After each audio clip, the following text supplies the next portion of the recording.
All right, well, we've got to start somewhere. I don't really have any thesis, no agenda, don't really have much knowledge to dispense, don't really know a lot about photography, never spent a lot of time looking at photographs. I never read magazines. I do have a few photo books, especially Man Ray, that I like a peek at now and again. And it started with someone else's camera, and I was studying, well, I was supposed to be studying modern languages and literature at Cambridge University, and it was one of those afternoons, you know. And there was something about the clicking and the explosions that went on. I made my friend load his camera. Well, we were taking him in his room. He had a lot of money, and he somehow got certain privileges that, you know, scum off the street like me didn't get, you know, because we only got in on scholarships, you know. The real lads got in because their parents paid. This was Cambridge University, so you can imagine there was still, back in the late 60s, a bit of nepotism and old school stuff going on. And anyway, I used to just take pictures of friends and friends' girlfriends or my girlfriends, but it was always, mostly it was people. I think there was that memory, that thing, which was all about this blonde when I first picked up a camera, that infiltrated my psyche. I never thought about being a photographer, didn't want to be a photographer, didn't not want to be a photographer, just never thought about it. Plus, back in those days, photography wasn't, well, there weren't that many photographers around for starters, because there weren't many ways to make money, in fact. And especially for some urban like me, you know, what was I going to do? However, I got an inkling when some local band, through a friend of mine, he had a fiver. Would I be there, you take a few pictures? Could you take pictures of my band? And there was something about that £5 that rang a bell with me. I wouldn't have to sell any more quid deals, you know. Well, there's a reason why Syd Barrett's at the beginning, because in a way Syd Barrett was at the beginning. Because he was, he was from Cambridge, like Dave Gilmour and Roger Waters. They all, in fact, Dave Gilmour's dad was a lecturer. And Dave, you know, with the long hair, he was like the prettiest, known as the prettiest boy in Cambridge. Anyway, I did these, it wasn't so long after I'd started taking snaps, these, and, but he had that vibe, Sid.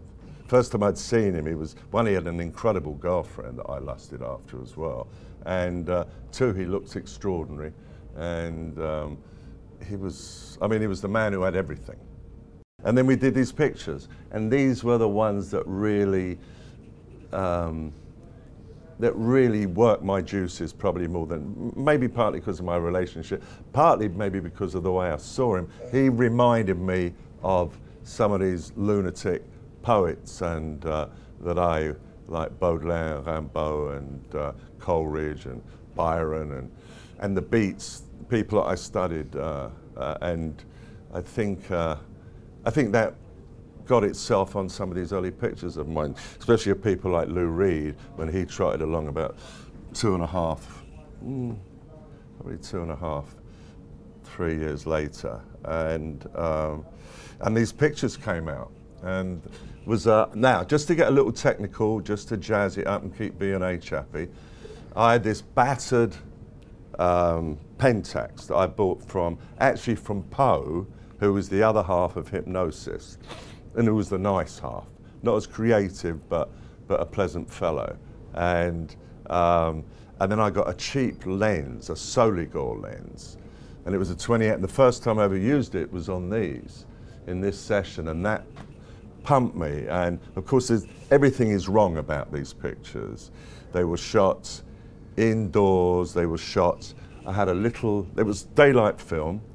I have one of those little reflectors which you stuck a photo flood bulb in. I didn't know anything about light. But I knew when light was needed, and that much I'd figured out. You need a little bit more light. Although there are a couple of shots which, like that one, that was shot without anything. And that has a certain aura to it. How did we get to Bowie that fast? Well, we did. Of course, he was, I had done some work, and I had actually done 3 albums. No, I did one while I was in the summer of '72, but I did a couple of album covers for Rory Gallagher, believe it or not, and then I used to do little interviews as well, here and there, And I said, look at this guy. And then I listened to the album. Wasn't that known then? I listened to the album Hunky Dory and Life on Mars. I played it. It was a freebie with the hole in the corner from the record label, as they used to do then, just in case you ran off and sold them on the side, which one did anyway. And so I don't know, somehow I sought him out and went up to went up Birmingham Town Hall, and I saw this amazing show. There were only 400 people there, but there was something about him that was very hypnotic. And this was March, so he hadn't done that BBC Top of the Pop show where he put his arm around Ronno and for Starman. The key thing with David was that really got all the naughtiness seriously rolling, because yes, Mott the Hoople, they were the first, and then came Lou Reed and Iggy Pop, the American contingent. And David, you know, once he got them in, even though they were not that well known, they had the underground thing. So they were, for those that knew, they were super hip. And David had, you know, Mark Bolan, you see, was faded very fast. The minute David came on strong, Mark, you know, he couldn't really handle it. In fact, at that point, he wouldn't even talk to David because he was so upset that David looked like he was going to be a bigger star than him. Anyway, David, he did. The timing, the association, it didn't make me a lot of money, but not that it mattered. You didn't need a lot of money back then. It was still better than getting a real job. And it just, after that, it just kept going. I mean, it's not like I had an agent or anything, or in fact, I didn't even know any rock photographers that did have agents. Bob Gruen never had one either. He said, well, who was going to give me much money, Mick? So this shot is all over the British subway right now, 42 and a half years later, to promote his new retro package. And in fact, it's on the cover of, what's it called now? Nothing Has Changed. I thought, that's an interesting title. This was the session very shortly after I met him that kind of locked us in. It was for a men's publication who was starting a thing up front, at the front of the magazine, as they all did subsequently. Maybe they'd seen it in Playboy, that used to have this little thing at the back, but they wanted some rock and roll, and I would take pictures and write things. So the first time this was published was about that size in Club International magazine. Now, of course, it's art. How did that happen? Well, it's like talking to my mate Bob the other day, saying, so what's our biggest achievement, Bob? And we go, this is it. We are both still standing and shooting, as it so happens. No, and even as ignorant as I might have been at 22, I knew intuitively that this was, and I knew with Lou and Iggy too. I mean, I was totally, even though there was nobody else around, because people are always saying to me, how come you got all the best glam pictures, Mick? And I go, guilty me lad, but also guilty of the fact that I was the only photographer around it at the beginning. Of course, within a year, everybody wanted a piece of it. So thank God I got them, otherwise they wouldn't have been got. Well, when Lou died, this got a big, for whatever it matters, in the New York Times. But this was, outside of Transformer, this was his favorite. Yes, I mean, I could shoot all the early stuff I did, like of Sid in his flat and on the street, like of early David. I think the first session I did in the studio was this one, for pin-ups. And of course, well, this was 75, so I got pretty good in the studio at obviously certain kind of rock and roll portrait photography, which wasn't very complicated. I never used, did I ever use 3 lights? Possibly. Well, I've done a lot of dabbling in this area too, and this got nothing to do with Photoshop. Nothing at all. Nothing to do with computers. The images were all generated by this actually is probably about 20 years old.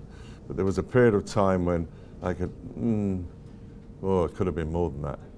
Probably around 1991, when I could hardly get arrested because my reputation for, well, these 3 should have been arrested. But anyway, I had Definitely.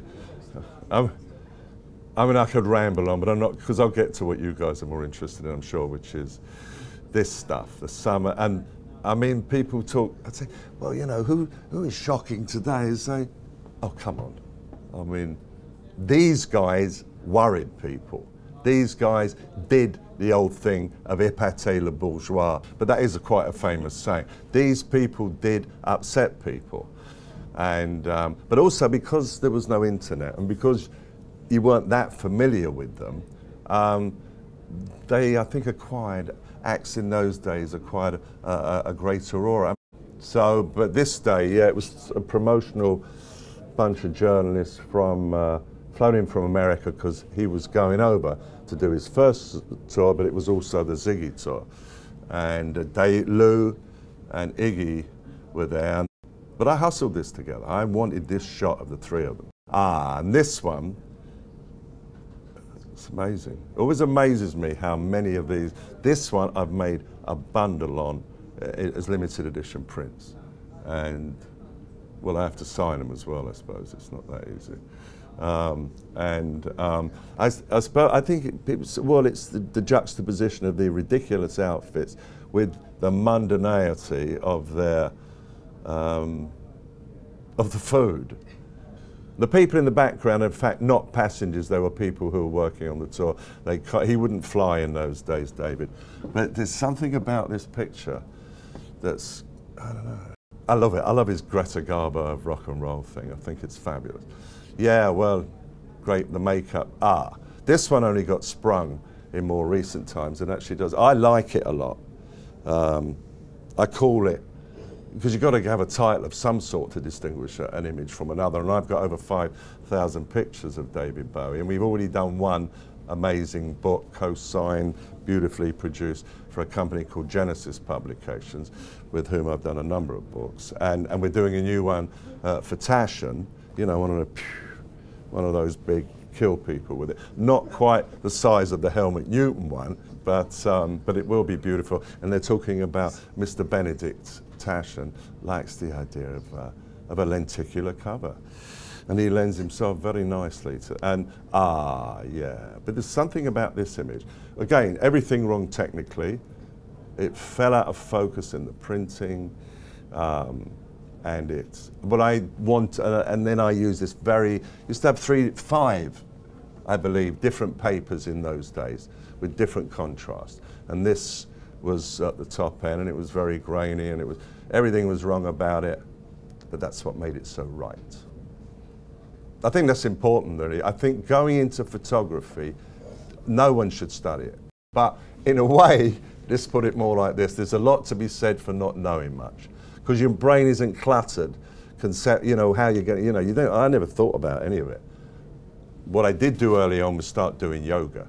And I think that was really important. Not in the early Sib pictures. By the time of David, though, I was doing 10-minute headstands in yoga every day. Me and Lou, yeah. Well, Lou, probably of all of them, he was one I photographed for the longest period in that time. And in many, I think because maybe that, you know, what I was rejecting was also the thing, because I saw him like the Baudelaire of rock and roll. I mean, his lyrics were, I mean, I remember listening to that first album when it came out, that they couldn't give away, going, oh my God, you know, this was the future, and it was the future of rock and roll, and David took a little slice of it, and I mean, if you could have listened to that album at the age of whatever it was, 17 in 1967, yeah, but he was a dear friend. He was, of course, he did overdo things a little bit, and this was another album cover, which I got a mate of mine to do a bit of a tint job on. And that was also Lou, Transformer, and an album cover called Photo Maker with a little girl's face on the front. They were my Grammy nominations. Lou and Nico. But she said to me, well, because she was actually a few years older than some of these characters, although, and by here she wasn't looking quite as good. This was shot in '75, but she said he was my little brother in a former life. And Lou said to me, did she say that? It was very incestuous in that case. And this New York magazine covered last year after Lou's death. And Lou loved it. said, oh, look at those legs, Mick. Because we did a beautiful book just before he died. In fact, the last live events he did were to promote the book with me, 2 in London and at the John Varvatos store here in New York. And he was not well, but I didn't think he was going to die. Well, he did. And then this one.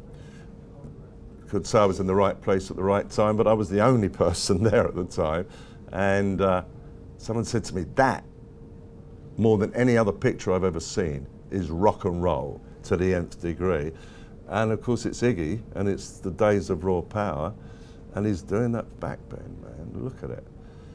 So that's, you know, it's amazing how many pictures from this period people will lay out hard cash for. Yeah, and that one. But this and Transformer wasn't planned to be album covers. That came later, you know, accidental album covers.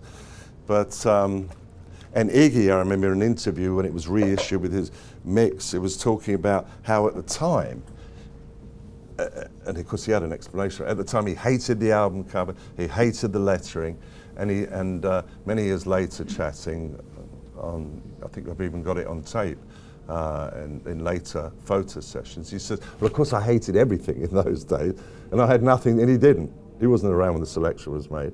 He said, but I've come to realize it's a beautiful picture, and the lettering really worked. Even though I thought it was a bit Mickey Mouse myself at the time, but look at that. Iggy is a rent boy. Look at it. Unbelievable. Right? If you were, well, he was very admired by both men and women. Definitely, and you can understand why. The Stooges, yes. When punk came along, it was like amateur time compared to these guys. These guys, I mean, again, I have him on interview somewhere saying, well, Raw Power was released in '73. They would only sign them to one CBS, to that one deal, and he said, well, after 3 weeks. It was in the 50-cent bin. You know, it's one of the great albums and album covers of all time now. But they were like so far beyond punk. I mean, what'd you get? Sid Vicious, you know, cut himself up a bit and, you know, be a bad bass player, jolly hockey sticks. But I suppose he did, you know, have the good grace to overdose, which these guys actually survived this. It's been more recent times that the brothers have died after the reunion. And another great statement he said was, I had a band and it went to hell. I thought, wow. I mean, Queen were great. Freddie was my friend. The others I worked with and they were cool. But this was Freddie's favourite picture. This was, I know, somehow through me, but not directly, Prince. Someone got a copy of it because of the purple thing, I think. Probably because of the gay factor. I almost like this one more than I like that one. Because like Freddie looks like he's on his way to heaven, you know. He was a very nice man, I have to tell you. And this was Freddie's mirror. Oh, yeah, well, they wanted it.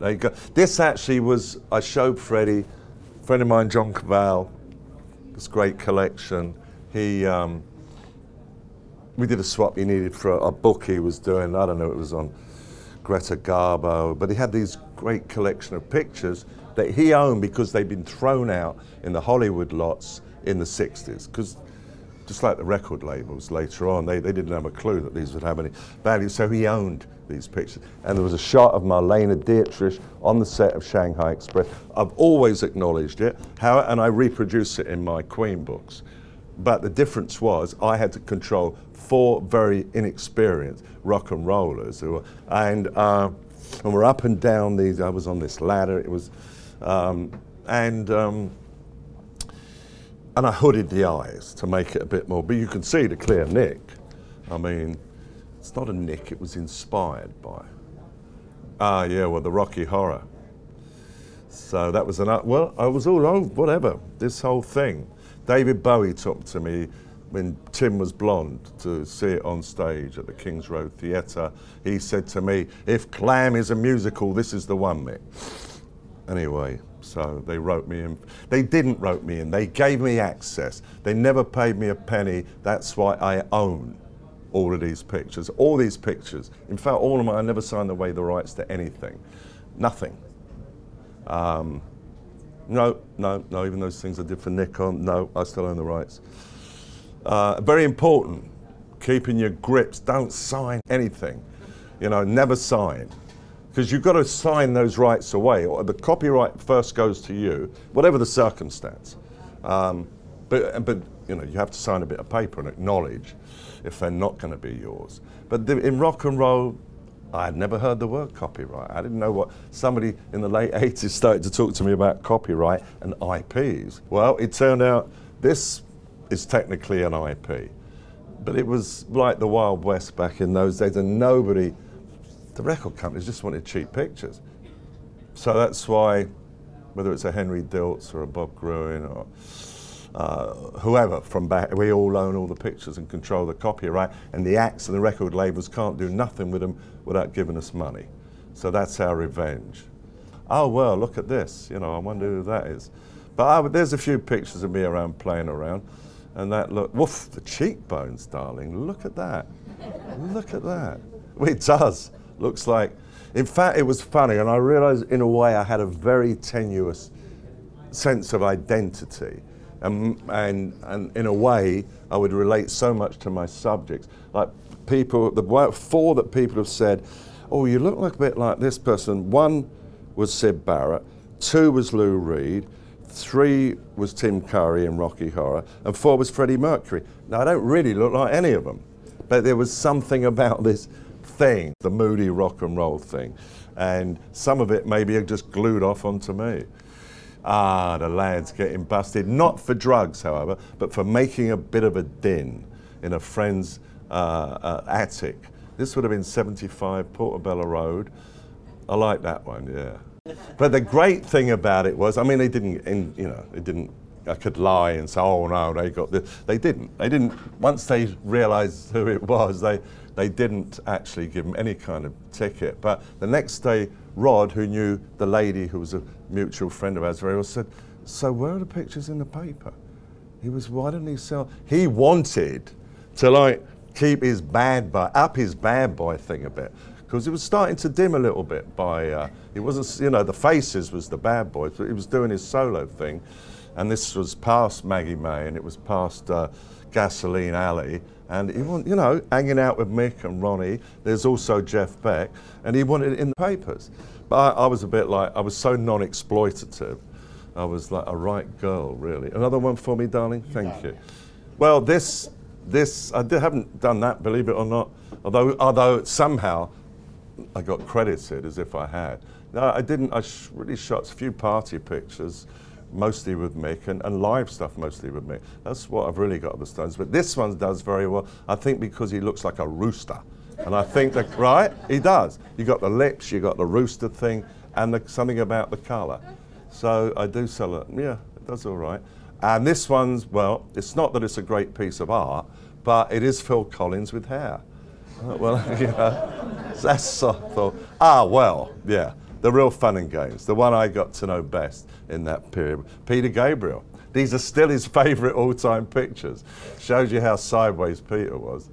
Very nice, quiet, polite, sweet British public schoolboy. As were the rest of the band, except for Phil Collins, who was a child actor and had played the Artful Dodger in a production of him and Steve Marriott, who popped along with the Small Faces later on. That's how they started out. Peter Gabriel as a flower. But these are, Peter loved not that one, no, these ones. He loved the mad pictures of him. Even about a couple of years ago, I said, oh Mick, I still love those pictures. Yeah, look at that. That's actually, many years later, got on quite a lot of magazine covers in different parts. And Brian Ferry must have been 76, the summer, and people, the fashion magazines like this one is something, and Brian could do fashion. He could do fashion.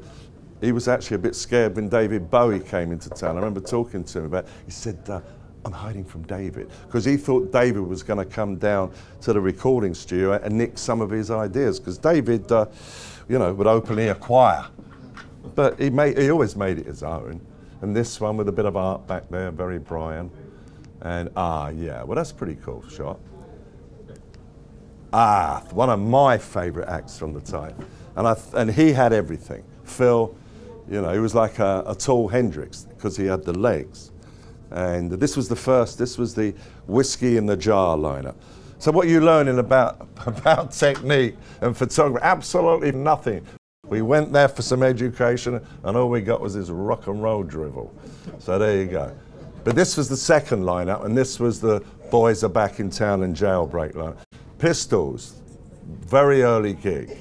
Obviously Glenn Matlock, before Sid came in. And this was Malcolm. I remember Malcolm telling me, so, oh, you got to see this band of mine, Mick. They can't sing and they can barely play, but they're fantastic. And of course, there was the Pistols. Steve Jones, many years later, said, yeah, I actually could play about one note, Mick, when we started out. Of course, nowadays, he's actually a really good guitarist. Marianne Faithfull, the 1980 Floor Show, Bowie, Midnight Special, probably November, 73. Ozzy, that was taken 74, 75. I know Kelly says it's her favourite picture of her daddy. Bob, right in, probably in the middle of it, post-glam, pre-punk, 75, 3 shows he did at the Hammersmith Odeon. It was like religion. And you know, the great thing about Bob Marley, or the ironic thing was, of course, you know, he was singing about revolution, he was singing about all kinds of things, and his audience was middle-class white kids. That was the beginning of it. The thing about Bob Marley is probably the most well-known figure to come out of postmodern popular music, because in deepest Africa, apparently, because I can't say I've been there, you know, it's a little bit too much, you know, I'm really a city boy and old-fashioned in that way. But he's known everywhere. I mean, he penetrates even further than the Beatles and the Stones and Bowie and Dylan and these characters. But I still, Bob Marley. I'm also a big fan of Toots and the Maytals, as it so happened. Dolly Parton could be 76. And I forgot about so many of those pictures for so long. And, well, look at it, it's huge. They got a huge one in Las Vegas at the Hard Rock, I know. And anyway, again, a lot of pictures I never thought about. These ones I always thought about. These were, oh yeah, I was shooting them for a magazine called Viva that was owned by Bob Guccione, who owned Penthouse, and the magazine died because it wasn't making any money before these could be published. But about 18 months later, that was on the cover of Penthouse magazine, because they'd had a big hit with, what was her name, Donna Summer. You know, she was, because disco and punk, they were all like buzzing around the same period. Not that Blondie were ever really punk, other than some of the early clobbers she wore, you know. Still, their music has outlasted so much other stuff to come from, except the Ramones, of course. Well, I did a ton of pictures, and I've done them in more recent times too. Yeah, she was great, always, and still is, like one of the boys, you know. Love this. Lou actually buying, for years I threatened to publish it and never did, but now he's passed, I think it's okay. It's him completely anti his image with this little puppy he just bought, and the cash is on the table. And you can see, and this is the winter of '76, he's laying out a bit of cash for that, because it's not just $100 bill. Could be $300 bills. It was supposed to be a miniature Dachshund, the Baron or the Duke, I can never remember which one, who was going to be a companion to the other little miniature Dachshund he bought. But it turned out this little thing kept growing and growing and growing. So I think maybe they pulled a fast. Oh, it's a miniature one, you know, because about at that age, they're all about the same size. Talking Heads, yes, the first album. This probably didn't appear as the one I like best, but on the back cover and inside, interesting, very, very civilized to be hanging around that punk thing. But of course, incredible. They made some incredible records, but the Dead Boys. I like the Dead Boys, and I have a lot of pictures of them. And they were going to be the answer to the Sex Pistols, definitely. And the miracle is that Cheetah I've seen in recent times, and he's still alive. This should have been on the cover of We Have Come For Your Children. Instead they used another one of mine, black and white, whatever, same session. But this was definitely a cop from that second Rolling Stones album covers with the big heads. And I think David Bailey actually took that. I like that shot. Ah, the Ramones with the full lineup at CBGB's, the original. Look at that. Because the irony is, they're all dead. There's more dead Ramones. I know that Mark is around, and he was the one I shot when I did, not that, when I did the End of the Century album cover. But there they are, Tommy. It's the original lineup. So it must have been, well, it could have been taken 77, 78, could have been. Because he was around for a couple of albums, Tommy, I think. And Susie, probably around 1980, New York. I mean, I was very good at studio. I enjoyed, I suppose I enjoyed the control I had when I did the studio stuff, and still do. Joan Jett, yeah. I'd seen her play. When I actually took the shot, I hadn't actually met her. It was taken about 2 a.m. in the morning. They'd done 4 sessions. They hate her, and Kenny Laguna, her manager, hated all the pictures. I knew the lawyer. He called me up and he said, "You got no money, mate?" I said, "Joan Jett, I'm shooting it." And of course, this became her definitive image, and I Love Rock and Roll, and that's Spike. So, yeah, well, Spike. And the tongue. But of course, that was sardines. There's somebody up there waving the sardines around. And I sell prints of that. People love it. And it is very rock and roll. There's a precursor to that I shot, again on the red background, without the shadow. The session was a High Times cover for Christmas, I think it was Christmas '79. And the one thing other than Truman being blind drunk nearly, and you see the dog in the middle. I'd shot about probably 120 pictures, and you can see him more clearly. That was his dachshund. Archie, but he halfway, at some point in the session, because he had that loft on Union Square at that moment in time, at that time, and he but it was room for me to put a backdrop up, and I was doing my usual shtick, and at one point Andy said, "Excuse me, Mick," you know, and we're all, "Oh yeah, Andy," and he says, I think that's some of my canvases that you're jumping up and down on." And of course, it's probably stuff that's worth millions and millions of dollars today. And there I was treating it like it was grapes that I was preparing for wine, you know. Motley Crue, I love Motley Crue, yeah. This one actually only got some traction when they put that book out called The Dirt.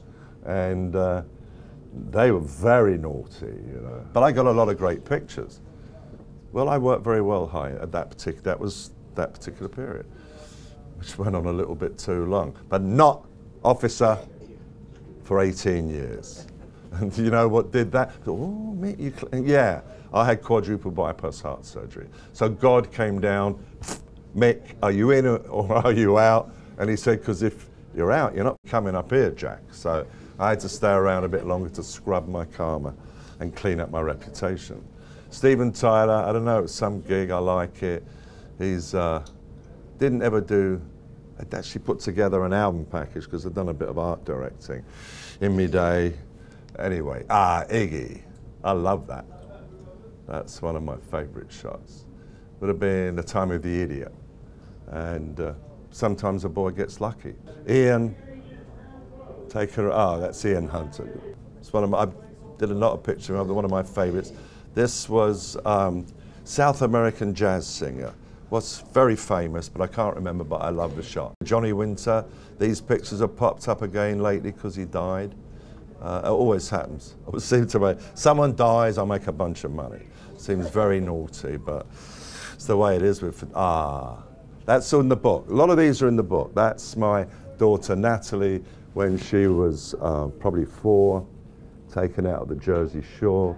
All I could afford in those days for a holiday, in some little place, you know, and she was wearing this Elvis dress from Trash and Vaudeville, and I love it. David Bowie around 2002. I was thinking of that Irving Penn pic, which rarely happens, but occasionally it does. That Irving Penn picture of Picasso, and it's very, and the mouth is hidden, and it's. But of course, I did my own twist on it. I think it wasn't this actual scarf which I lost. This is the replacement, but I loaned him my scarf for it. And this one, this was, you know, well, he has balls of steel, that's for sure. And he's and the green, the screens, which I actually blew out in the post-production. And this was the same day. I love it. Lots of kabuki theatre I've shot, both in New York at the Lincoln Center and in Tokyo, and I've done books and big exhibitions there. And this is Kanzaburo Nakamura, the most famous practitioner. It's a bit like the mob, it gets passed down within the family. So his family have been producing and the main actors, but he died a couple of years ago. Jimmy a few years ago. I got a load of pictures of Jimmy in his Saturday Night Live days, and I even did an album cover for him, and it was called The Bathroom Wall, which was, I think, was his first album a few years ago. Lovely, lovely fella. What you see on the screen is, unlike Johnny Carson, apparently he was not so nice off television. Jimmy is the real deal. He just has fun. Yeah. I even did I don't think I've got it here, The Killers, yeah. This is just a show that I didn't put down a character, even though I'll get that thing which has its downside, but it has its upside, of the man who shot the 70s. This is the Yeah Yeah Yeahs, one of my favourite, absolute favourite acts of the modern acts, I think, and they have some originality to them. Wayne Coyne I love too, Flaming Lips. I think he's going to be on this, I'm doing the Ovation channel, out of their minds have handed somebody some money to do a 6-part series. I mean, they're not going to waste that much money. To do something called Mick Rock, Mick Rock on the Record or something, or On the Record with Mick Rock. So I've shot actually Josh Groban, who at first I thought, seems a bit unlikely, but actually was a lot of fun to hang out with. And I'm going to shoot the Kings of Leon. He, I believe, will be one of them, because he's like a natural-born surrealist with his band, The Flaming Lips. He's also done some music for the documentary that Vice somehow coughed up to make about me. Michael Stipe, what a fabulous person Michael is, absolutely. After Lou died, he sent me so many, I mean, he loved Lou. He didn't really know him at all. He sent me so many texts about it. And he was distraught when Lou died. God bless him. Joss Stone, quite young here, I would say, but maybe when she first came to the States. And I thought, I like that. Dave Grohl, fantastic. What an energy this guy has got. And look at that. Johnny Marr. This was something to do with a Ray-Bans campaign. A European, I don't know, was it European? Can't remember. I remember counting the money. Daft Punk. Couldn't take pictures without all the gear on. And I went back and hung out with them afterwards. These two very sweet, very shy Frenchmen.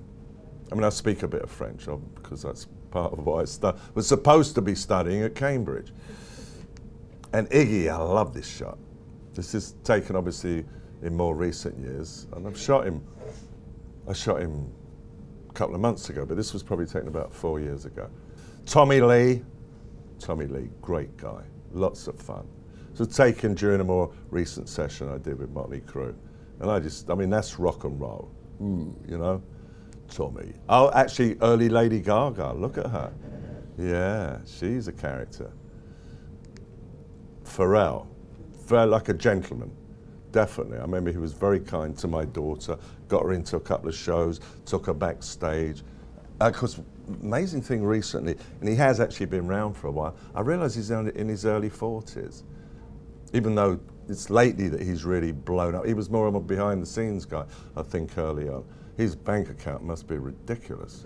Well, no, he writes, produces, performs, you go, and he's a very, very low, and he still seems to be that way. Today I saw an interview with him not so long ago, you know, a TV, so it wasn't some journalist twisting his words, and they asked him what he thought contributed to his success. He said, well, I was always a good listener. I thought, oof, I love that. Well, it's a Maine Coon. You can see that his name was Kabuki. He didn't live too long. But I'm going to finally do a cat book. A lot of publishers have talked to me about it, but every time it comes down, it's another bloody rock and roll book. So, but I'm going to do a rock and roll cat book, and I'm into these Maine. No, I am into. He's a Maine Coon, and he's not. He's here. He's quite young because he's rough, isn't? But huge paws, big tails, and tufted paws, and you should see one of my new ones, Bellini. She is just. My wife asked me to just keep my eyes off her a bit because she has a certain allure to her. Oh yeah, these guys, the Prodigy, man. Again, more recent years, you know. So I can still wield something that clicks, you know. Ziggy. A lot of these are in the book, by the way, just so you know. Nas. It's either Nas or Snoop we're talking to for this Ovation program. And very nice. Obviously brilliant. And he's like the Bob Dylan of the rappers. But Snoop, whom I've shot, I want Snoop, because he's such a bloody character. Bingo, even Michael Bublé. My mother, the only time she ever asked for it, she is about to turn 95 in January, when I told her I was going to shoot Michael Bublé. And I did. He signed, I don't know what it is, he just signed it, or maybe to Mick's mum. And a very nice man, and I mean, I'll shoot. I don't have to adore the music. I'll adore you as long as I'm shooting you. It's like that with me. I'm in love. You could be the most obnoxious person on God's earth. If you're in front of my camera, I love you, baby. Oh, and these two are buggering about. Bono, he wanted these pictures. It was an after party for something. Some charity event, and he wanted pictures of him and Gaga, because they're all a bit like that. They want to stay close to the hot thing, you know. And he's a very smart character. He gets a bit of shtick here and there because he's such a good guy, but he's actually very nice, especially at 4 in the morning. He can drink, man, I'll tell you that. He's really an Irishman, because he can still articulate, doesn't matter how, and I could see, I don't drink, so Snoop. Interesting point, and you should have it on tape, Dean, where I say to him, you know, by blood, for whatever reason, you know, I just talk about, my blood father is American, not Mr. Rock, who fortunately adopted me when I was 2.5, and that's how I got the name. I never had my real father's name, and he was an American airman based, like a load of them were, into the 50s. In England, and my mother was in an unhappy marriage, and she had an affair with him. I said, well, you know, by blood, I'm technically half Sicilian. And he said, oh, he said, you know, I'm half Italian. Ah, Snoop, man, that's the criminal part of you. And Alicia Keys, of course, who was very far from being a criminal. I had 10 minutes with her, because I was supposed to have an hour and a half, but the way it all turned out, that's what I got backstage at some gig in London. And I got all these great pictures, you know. I must have shot about 80 pictures in 10 minutes, literally. All right, so somebody wants to buy anything, because otherwise he's going to turn me off. To those of you that weathered the whole thing, all right? Whether you're a hobbyist or a professional, B&H has the answers to your questions. Experience a world of technology at our New York City Superstore. Connect with us online or give us a call. Our staff of experts is happy to help.